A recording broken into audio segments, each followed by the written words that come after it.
ಅನ್ಯಾಯಕ್ಕೆ ಒಳಗಾದ ದಲಿತ ಕುಟುಂಬಗಳಿಗೆ ನ್ಯಾಯ ಒದಗಿಸಿ ಕರಿಯಪ್ಪ ಗುಡಿಮನಿ ಆಗ್ರಹ.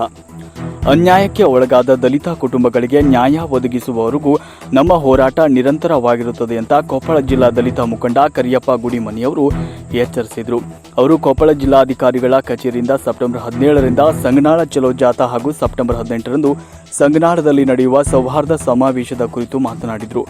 ದಲಿತರ ದಮನಿತರ ಮೇಲಿನ ದೌರ್ಜನ್ಯ ವಿರೋಧಿಸಿ ಸಂಗನಹಾಲ ದಲಿತ ಯುವಕ ಯಮುನಪ್ಪ ಕೊಲೆ ಖಂಡಿಸಿ ಮಾತನಾಡಿದರು. ಸರ್ಕಾರದ ನಿರ್ಲಕ್ಷ್ಯತೆಯಿಂದ ಇಂತಹ ಪ್ರಕರಣಗಳು ಜಿಲ್ಲೆಯಾದ್ಯಂತ ಮರುಕಳಿಸ್ತಾ ಇವೆ ಅಂತ ಆರೋಪಿಸಿದರು.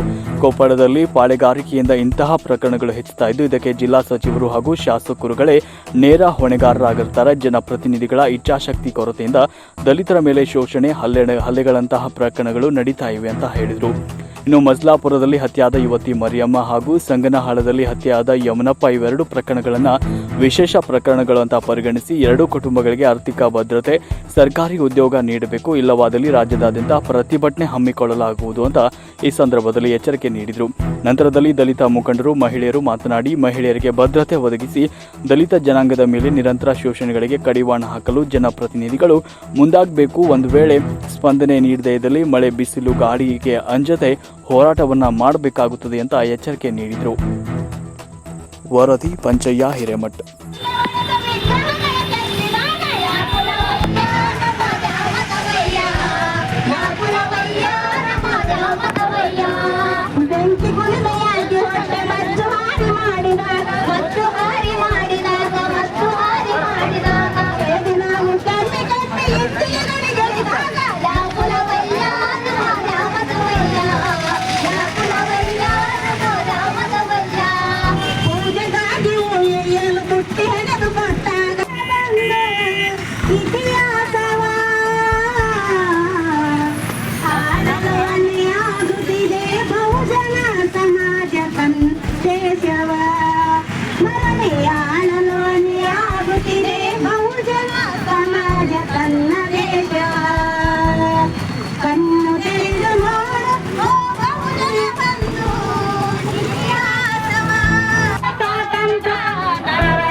ಪರಿಹಾರ ಕೊಡಬೇಕು. ವಿಶೇಷ ಪ್ರಕರಣವೆಂದು ಅವರಿಗೆ ಹೆಚ್ಚಿನ ಪರಿಹಾರ ವ್ಯವಸ್ಥೆಗೆ ಆಕಾಶನ ಭೂಮಿ ಮತ್ತು ಆರ್ಥಿಕ ಮತ್ತೆ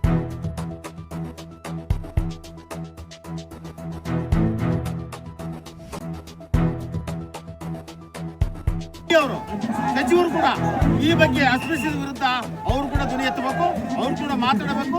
ಮಾನ್ಯ MP ಅವರು ಕೂಡ ಮಾತಾಡಬೇಕು. ಮತ್ತೆ ರಾಯರೆಡ್ಡಿ ಅವರು ಕೂಡ ಮಾತಾಡಬೇಕು. ಈ ಭಾಗದಿರ್ತಕ್ಕಂಥ ಕಾಂಗ್ರೆಸ್ಸಿನ ಶಾಸಕಗಳೆಲ್ಲ ಮಾತಾಡಬೇಕು. ಮತ್ತು ಪಕ್ಷೇತರ ಅಭ್ಯರ್ಥಿ ಗೆದ್ದಿರುವಂಥ ವ್ಯಕ್ತಿ ಅವನು ಕೂಡ ಮಾತಾಡಬೇಕಾಗಿದೆ. ಇಲ್ಲಾಂದ್ರೆ ನಿಮಗೆ ಓಟ್ ಹಾಕಿರುವಂಥ ಜನಗಳಿಗೆ ನ್ಯಾಯ ಕೊಡಬೇಕಾದವರು ಪ್ರತಿನಿಧಿಗಳು ನೀವು. ಹಳ್ಳಿ ಗ್ರಾಮಗಳಲ್ಲಿ ಸಂಘರ್ಷ ಆಗುವಂತ ತಡೆಗಟ್ಟುವ ಜವಾಬ್ದಾರಿ ನಿಮ್ಮದಿದೆ. ಬರೀ ಹೋರಾಟಗಾರದಲ್ಲ, ಬರೀ ಜಿಲ್ಲಾಡಳಿತದಲ್ಲ, ಮಾನ್ಯ ಪ್ರತಿನಿಧಿಗಳಿಗೆ ಎಲ್ಲರಿಗೂ ನಾನು ಸಂದೇಶ ನೀಡ್ತಾ ಇದ್ದೀನಿ. ಕಡ್ಡಾಯವಾಗಿ ಮಾನ್ಯ ಜಿಲ್ಲಾ ಸಚಿವರು ಕೂಡ ಇದರ ಬಗ್ಗೆ ಕಟ್ಟುನಿಟ್ಟಿನ ಕ್ರಮ ತಗೊಳ್ಳಬೇಕು. ಜಿಲ್ಲಾಡಳಿತವನ್ನು ಸಭೆ ಕರೆಯೋದ್ರ ಮೂಲಕ ಇಲ್ಲಿ ನಡ್ತಕ್ಕಂಥ ವಿದ್ಯಮಾನಗಳು, ದೌರ್ಜನ್ಯಗಳು, ಪಾಳೆಗಾರಿಕೆ ಮತ್ತು ಅಮಾಯಕ ಜನರ ಮೇಲೆ ಗುಂಡಾಗಿರಿ ಇವೆಲ್ಲ ನಿಲ್ಸಕ್ಕೆ ನಿಮ್ಮ ಪ್ರತಿಕ್ರಿಯೆ ಬಹಳ ಮುಖ್ಯ. ಡಿಮ್ಯಾಂಡ್ ಏನು ಸರ್? ಸತ್ತಿರವರೆಗೆ ಈ ಏನು ಹತ್ಯೆ ಆಗಿದೆಯಲ್ಲ, ಕ್ಷೌರಿಕ ಹತ್ಯೆ ಆಗಿರುವಂತ ಯಮನೂರಪ್ಪ ಮತ್ತು ವಿಟ್ಲಾಪುರದಲ್ಲಿ ಹತ್ಯೆ ಆಗಿರುವಂತ ಮರಿಯಮ್ಮಳಿಗೆ ವಿಶೇಷ ಪ್ರಕರಣವೆಂದು ಗುರುತಿಸಿ ಅವರಿಗೆ ಭೂಮಿ, ಆರ್ಥಿಕ ಭದ್ರತೆ, ಹಣಕಾಸು ನೆರವು, ಉದ್ಯೋಗ ನೀಡಬೇಕು. ಇದೇ ನಮ್ಮ ಹೋರಾಟ. ಸರ್, DCSP ಅವ್ರ ನಿರ್ಲಕ್ಷ್ಯ ಅಂತ ಕೇಸಿ ಆರೋಪ ಮಾಡಿದ್ದಾರೆ. ಹೌದು. ಸುಮಾರು ಜನ ಬಂದು ಹೋಗಿದ್ದಾರೆ DCSP. ಎಷ್ಟು ಆಗಿದಾವಲ್ಲ ಘಟನೆಗಳಾಗಿಲ್ಲ. ಬಂದು ಹೋಗೋದಕ್ಕಿಂತ ಮುಂಚಿತವಾಗಿ ಕಾನೂನನ್ನ ಇಚ್ಛಾಶಕ್ತಿ ಇಟ್ಕೊಂಡು ಕಾನೂನ ಅರಿವನ್ನು ಮೂಡಿಸ್ಬೇಕು. ಭಯ ಇದೆ, ಇದರಿಂದ ನಿಮಗೆ ತೊಂದರೆ ಇದೆ ಅಂತ ಗುರ್ತು ಹೇಳ್ಬೇಕಾದ್ರೆ ಯಾರು? ಅಧಿಕಾರಿಗಳು. ಗುರ್ತು ಹೇಳ್ಬೇಕಾದ್ರು ಪೊಲೀಸ್ ಇಲಾಖೆ, ಗುರ್ತು ಹೇಳ್ಬೇಕಾದ್ರು ಕಂದಾಯ ಇಲಾಖೆ, ಜಿಲ್ಲಾಡಳಿತ. ಇದೆಲ್ಲ ಮಾಡದೇ ಇದ್ರೆ ತಮ್ಮಷ್ಟಿಗೆ ತಾವೇ ಸುಮ್ಮನೆ ಅಲ್ಲಿ ಫೈಲ್ ಹೊಡಿಕಂತ ಅರ್ಜಿ ಬರ್ಕಂತ ಸಹಿ ಮಾಡಿಸ್ಕೊಂಡು ಕುತ್ಕೊಂಡಿರ್ಕೇನ ಇಲ್ಲಿ ಜನ ಹಳ್ಳಿಗಳ ಸಾಯ್ತಿದಾರ. ಇದನ್ನ ಅರ್ಥ ಮಾಡ್ಕೊಳ್ರಿ ಮಾನ್ಯ ಜಿಲ್ಲಾಧಿಕಾರಿಗಳಿಗೆ, SP ಸಾಹೇಬ್ರೆ ಮತ್ತು DD ಅವರಿಗೆ. ಹೋದ ವರ್ಷ 64 ಆಗಿದಾವೆ ಪ್ರಕರಣಗಳು, ಈ ವರ್ಷ 20 ಆಗಿದಾವೆ, ಇನ್ನೂ ಆಗ್ತಾ ಇದಾವೆ. ಇದಕ್ಕೆ ಕಡಿವಾಣ ಏನು ಆಗ್ತಿರ? ಈ 3 ವರ್ಷದ ದಾಖಲೆಗಳನ್ನ ನಾನು ಕೇಳಿ ಪಡಿತಿದ್ರೆ ಸಮಾಜ ಕಲ್ಯಾಣ ಇಲಾಖೆಯಲ್ಲಿ ಮುಂದಿನ ಹೋರಾಟ ರೂಪದಲ್ಲಿ ಅಭಿಯಾನ ಮಾಡೋದಕ್ಕೆ, ಇಡೀ ಜಿಲ್ಲೆಯಾದ್ಯಂತ ಅಭಿಯಾನ ಮಾಡೋದಕ್ಕೆ ದಾಖಲೆಗಳನ್ನ ಕೇಳ್ತಾ ಇದ್ದೀನಿ. DC ಅವ್ರಿಗೆ SP ಏನ್ ಹೇಳ ಬಯಸ್ತಾರ ಸರ್? ಇದು ಮುಂದಿನ ಕ್ರಮ ತಗೊಳ್ಳದೇ ಇದ್ರಿ ಮತ್ತೆ ಅವರು ನೈತಿಕ ಹೊಣೆ ಹೊತ್ತು ಮತ್ತೆ ಅವ್ರನ್ನ ವಜಾಗೊಳಿಸಬೇಕಾಗುತ್ತೆ, ಅಧಿಕಾರದಿಂದ ವಜಾಗೊಳಿಸಬೇಕಾಗುತ್ತೆ. ಆ ನಿಟ್ಟಿನಲ್ಲಿ ಹೋರಾಟ ಮಾಡ್ತೀವಿ ನಾವು. ಅದು ನಮಗೆ ಬೇಕಾಗಿ ನಾವು ಮಾಡ್ಕೊಂಡಿವಂತಂದ್ರೆ ಅದನ್ನ ಅವರಲ್ಲಿ ಅವ್ರು ಅನುಸರಿಸ್ಕೊಂಡು ಚೆನ್ನಾಗಿ ಮಾಡ್ಕೊಂಡು ಹೋಗ್ತಾರೆ. ಯಾಕೆ ಈ ರೀತಿಯ ಮಹಿಳೆ ಮೇಲೆ ಹಿಂಸೆ ಮಾಡಿ ಯಾಕೆ ದುಡ್ಡು ಬರತನ ಇಟ್ಕೊಂಡು ಆ ಕ್ಯಾಸ್ಟು, ಅದು ಮೇಲ್ ಕ್ಯಾಸ್ಟು, ಇವ್ರು ಕೆಳ ಕ್ಯಾಸ್ಟು ಅನ್ನೋದು ಯಾಕೆ ಇದನ್ನ ಮಾಡ್ಬೇಕು? ಅವಾಗ ಫಸ್ಟ್ ಹೇಳ್ಬೇಕಾಗಿತ್ತು. ಆಕೆ ಕೆಳ ಜಾತಿ ಮಗಳು ನಮ್ಮ ಮನೆಗೆ ಬೇಡ ಅಂತ ಹೇಳ್ಬೇಕಾಗಿತ್ತು. ಈ ಥರ ಆಕಿನ ಮದುವೆ ಮಾಡಿಸ್ಕೊಂಡು ಎಲ್ಲ ಮಾಡಿ ಯಾಕೆ ಈ ರೀತಿ ಹಿಂಸೆಗೆ ಇದನ್ನ ಮಾಡ್ಬೇಕಾಗಿತ್ತು? ಆಕಿನ ಯಾಕೆ ಕೊಲೆ ಮಾಡ್ಬೇಕಾಗಿತ್ತು? ನಮಗೆ ನ್ಯಾಯ ಸಿಗೋವರೆಗೆ ನಾವು ಇದೇ ರೀತಿ ಹೋರಾಟ ಮಾಡ್ತಾನೆ ಇರ್ತೀವಿ. ನಮ್ಮ ದಲಿತ ಮಹಿಳೆಯರ ಮೇಲೆ ಆಗಲಿ, ನಮ್ಮ ಪುರುಷರ ಮೇಲೆ ಆಗಲಿ ಈ ಥರ ಆಗ್ತಾ ಇರೋದು ಅನ್ಯಾಯವನ್ನು ನಾವು ನೋಡೋಕೆ ಆಗ್ತಿಲ್ಲ.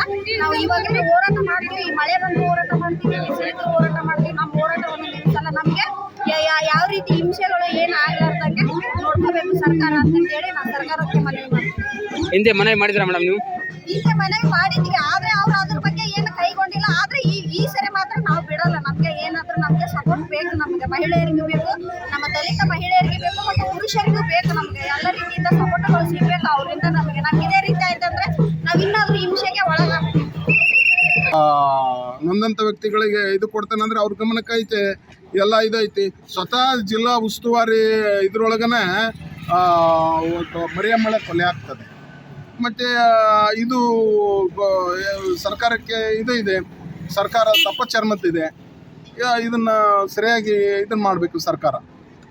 ನಿಮ್ದೇನು ಸರ್ ಡಿಮ್ಯಾಂಡ್ ಈ ಹೋರಾಟದ್ದು? ನಮ್ಮ ಡಿಮಾಂಡು ಏನಪ್ಪ ಅಂದರೆ ಕೊಪ್ಪಳ ಜಿಲ್ಲೆ ಇದು ದೌರ್ಜನ್ಯ ಪೀಡಿತ ಜಿಲ್ಲೆ ಅಂತ ಘೋಷಣೆ ಆಗಬೇಕು. ಇದಕ್ಕೆ ಎಸ್ಪೆಷಲಿ ಸ್ಪೆಷಲ್ ಕಾಂಪೋನೆಂಟ್ಸ್ ಅಂತ ಏನು SCP ಅಂತ ಏನು ಹೇಳ್ತೀವಿ, ವಿಶೇಷ ಅನುದಾನದಡಿಯಲ್ಲಿ ಇದನ್ನು ಈ ಕೊಪ್ಪಳ ಜಿಲ್ಲೆಯನ್ನು ಆಯ್ಕೆ ಮಾಡಿಕೊಂಡು ಏನು ಸಾಕ್ಷರತಾ ಆಂದೋಲನದಾಗ ಸಾಕ್ಷರತಾ ಆಂದೋಲನ ಅಂತ ಏನು ಮಾಡ್ತಿದ್ರು, ಹಂಗೆ ದಲಿತ ಇದು ವಿಮುಕ್ತ ಇದನ್ನು ಸ್ಪೆಷಲ್ ಕಾಂಪೋನೆಂಟ್ ಜಿಲ್ಲೆ ಒಳಗೆ ಇದನ್ನು ಆಯ್ಕೆ ಮಾಡಬೇಕು.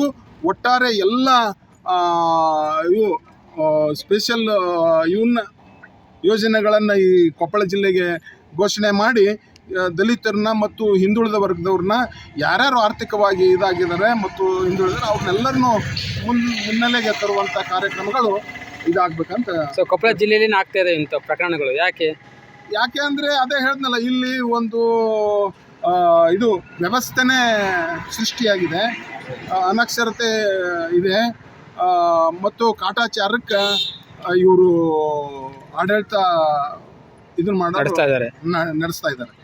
ಬರೀ ತಮ್ಮ ತೆವಲಿಗೋಸ್ಕರ ಆಡಳಿತ ನಡೆಸ್ತಾ ಇದ್ದಾರೆ. ಇದು ಪೊಲೀಸ್ ವ್ಯವಸ್ಥೆ ಅಂದರೆ ಇದರ ಅರ್ಥ ಪ್ರಭಾವಿಗಳ, ಗುಂಡಾಗಿರಿಗಳ, ರಾಜಕಾರಣಿಗಳ ತೊತ್ತುಗಳಾಗಿ, ಗುಲಾಮರಾಗಿ ಇವತ್ತು ಕೆಲಸ ಮಾಡ್ತಾರೆ ಪೊಲೀಸ್ ವ್ಯವಸ್ಥೆ. ಇದನ್ನು ಪ್ರಶ್ನಿಸ್ತಕ್ಕಂಥ ಜವಾಬ್ದಾರಿ ಇವತ್ತು ನಾವು ಸಂವಿಧಾನಾತ್ಮಕವಾಗೇ ಮಾಡ್ತಾ ಇದ್ದೀವಿ, ಸಂಘಟನಾತ್ಮಕವಾಗೇ ಮಾಡ್ತಾ ಇದ್ದೀವಿ. ಹಂಗಾಗಿ ಈಗಲೂ ಸಮಯ ಮೀರಿಲ್ಲ. ಈ ಕೊಪ್ಪಳ ಜಿಲ್ಲೆಯಲ್ಲಿ ವಿಶೇಷವಾಗಿ ಕಳೆದ 4-5 ವರ್ಷಗಳಿಂದ ಕಿರಾತಕ ಕೃತ್ಯಗಳು ನಡೀತಾನೆ ಇದೆ. ಈ ಕಿರಾತಕ ಕೃತ್ಯಗಳಿಗೆ ಅಂತ್ಯ ಇಲ್ಲಾರ್ದಂಥ ಪರಿಸ್ಥಿತಿ ಆಗಿದೆ.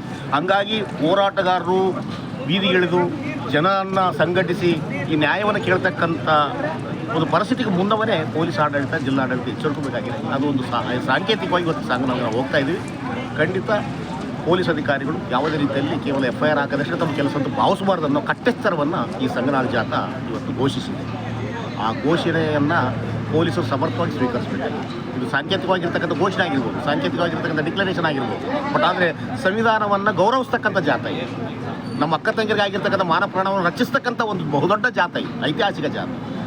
ಹಂಗಾಗಿ ಈ ಜಾತದಲ್ಲಿ ಎಲ್ಲ ಜನಪರ ಸಂಘಟನೆಗಳು, ಮಹಿಳಾ ಸಂಘಟನೆಗಳು, ಪ್ರಗತಿಪರ ಸಂಘಟನೆಗಳು ರಾಜಕೀಯೇತರವಾಗಿ ಇವತ್ತು ಈ ಜಾಥಾದಲ್ಲಿ ಭಾಗವಹಿಸಿದ್ದಾರೆ. ಅದಕ್ಕೋಸ್ಕರ ಇದು ಐತಿಹಾಸಿಕ ಜಾತ. ಈ ಐತಿಹಾಸಿಕ ಜಾಥವನ್ನು ಗಂಭೀರವಾಗಿ ಸರ್ಕಾರ ಪರಿಗಣಿಸಬೇಕನ್ನೋದು ನಮ್ಮ ಆಗ್ರಹ. ತಮ್ಮ ಹೆಸರು ಒಂದೇ ಹೇಳಿ. ರಂಬಣ್ಣ ನೈತಿಕ ಚಟುವಟಿಕೆಗಳನ್ನು ಒಂದೇ ತಿಂಗಳಲ್ಲಿ ಅಭಿವೃದ್ಧಿ ಮಾಡಿ ಇವರು ಕೇವಲ FIR ಮಾಡಿದರೆ ಸಾಕು, ಆರೋಪಿಗಳನ್ನು ಜೈಲಲ್ಲಿಟ್ಟರೆ ಸಾಕು ಅನ್ನೋ ಮಟ್ಟಿಗೆ ಸೀಮಿತವಾಗಿದೆ. ಇದು ಆ್ಯಕ್ಚುಲಿ ನಾವು ಬಯಸ್ತಾ ಇಲ್ಲ. ಇವತ್ತು ಇಂಥ ಒಂದು ಐತಿಹಾಸಿಕ ಜವಾಬ್ದಾರಿಯನ್ನು ಕನಿಷ್ಠ ಸಂವಿಧಾನದಲ್ಲಿರ್ತಕ್ಕಂಥ ಪರಿಚ್ಛೇದಗಳನ್ನು ಇವತ್ತು ಪೊಲೀಸರಿಗೆ ಪರಿಚಯಿಸ್ತಕ್ಕಂಥ ಒಂದು ದುಸ್ಥಿತಿ ಹೋರಾಟಗಾರರಿಗೆ ಅದು